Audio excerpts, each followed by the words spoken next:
Well, in Rich Dad Poor Dad, I came out in 1997 and I said, your house is not an asset. And it drove people nuts. It just went crazy on me because that's a common belief. But when you can't make your house payments, you find out it's the biggest liability you got, and many of the times. It's turned out to be very much more correct than you even thought. Right. When you look at what's happened to home prices. Right. And Donald and I love real estate. I love real estate. I think it's the best thing going, better than sliced bread. But if you're not smart with it, it's like a loaded gun. You know, you can protect yourself or you can kill yourself with it. So real estate is, to me, the best vehicle, but you've got to be smart with it because we're using debt. And debt is the two-edged sword out there. So you use debt, I use debt, but the more debt you use, actually you have to be smarter. So you can use debt to get richer. You can also use debt to wipe you out. So that's why, you know, I continue on saying we need financial education. To just say to somebody, get out of debt, well, that's not accurate. You use debt, don't you? Debt is a great thing, and to be big and to be very successful, debt is a very useful weapon. But you have to be very careful. That's correct. So the other thing with when people say live below your means, you don't like to live below your means, do you? No. No. And I think when you say to somebody live below your means, you wipe their spirit out. It's like saying somebody, if you want to lose weight, go on a starvation diet. It doesn't make you healthier to starve yourself.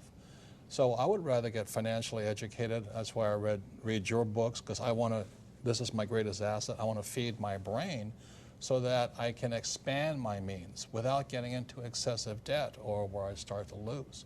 Because debt, I could say, is a two-edged sword.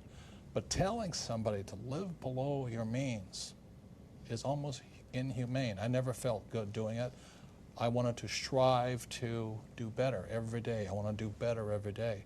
I liked a good life. Like I tell the story of taxiing underneath your jet. You know, I was in my jet, but it was a little Learjet. And I look up and there's a 727, and I taxi under it. I said, holy mackerel. You know, it's big boys and their toys, but nonetheless, it inspired me. I said, okay, I'm in a Learjet now. It's time to step up. And it doesn't mean the jet will make me happier. What makes me happier is the wanting to get better, to get smarter, to do better. Well, I have a friend who was not successful at all, but was really up and coming. And he had a thing. He would only fly first class. I'm not saying do this because for somebody it won't work, but he needed that mentally. Right. He wanted to fly first class because mentally he wanted to think he was the best, and that's it. And even though he didn't have much money at the time, this is years ago, he would always fly. I used to criticize him, but it put him in a good state of mind, and he became a very, very successful guy. Very, very successful. And I've always remembered that. He would never fly coach. He would always fly first class, even though he didn't have the means to fly. So, look, it's complicated, but whatever it takes to train that. Whatever makes you feel better about yourself, stronger, more confident, to want to do better. And I think really that's the issue. And we're at the stage of our lives right now, to ask for more is not really it, but to do better, to feel better about ourselves is still important. It is very important. Right. So that's why I don't like saying live below your means and scrimp and all that, because shopping is fun. Nice houses are fun. At the same time, you have to be very careful. Yes, but you have to be responsible about it. Correct.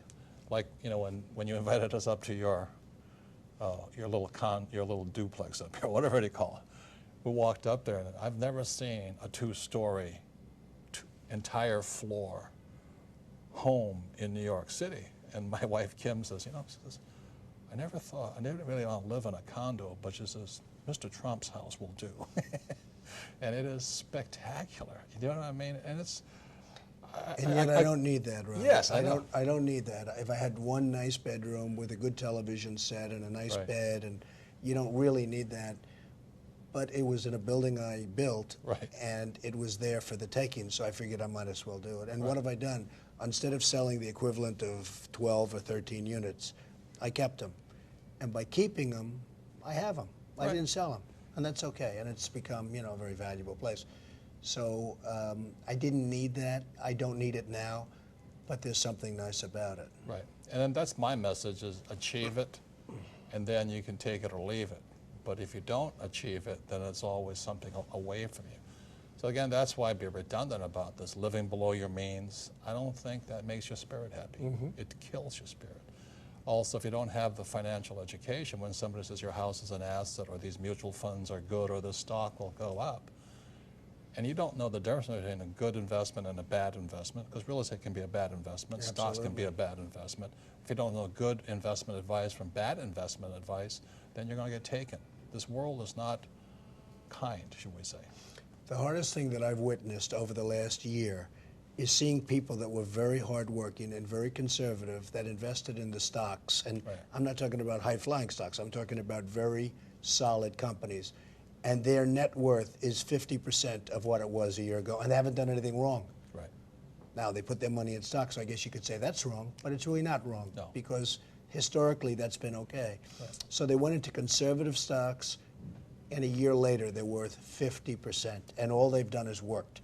And that's the hardest thing I've seen. It's tragedy. The thing that I want to say is this: you can invest in gold and lose money. You can invest in real estate and lose money. You can lose stocks and lose money. You can invest in oil and lose money. You can also make a lot of money in all those things. So really the reason we get together is because your financial intelligence, your financial IQ makes something valuable or not valuable. Like I said, you have to know a good investment from a bad investment, good advice from bad advice.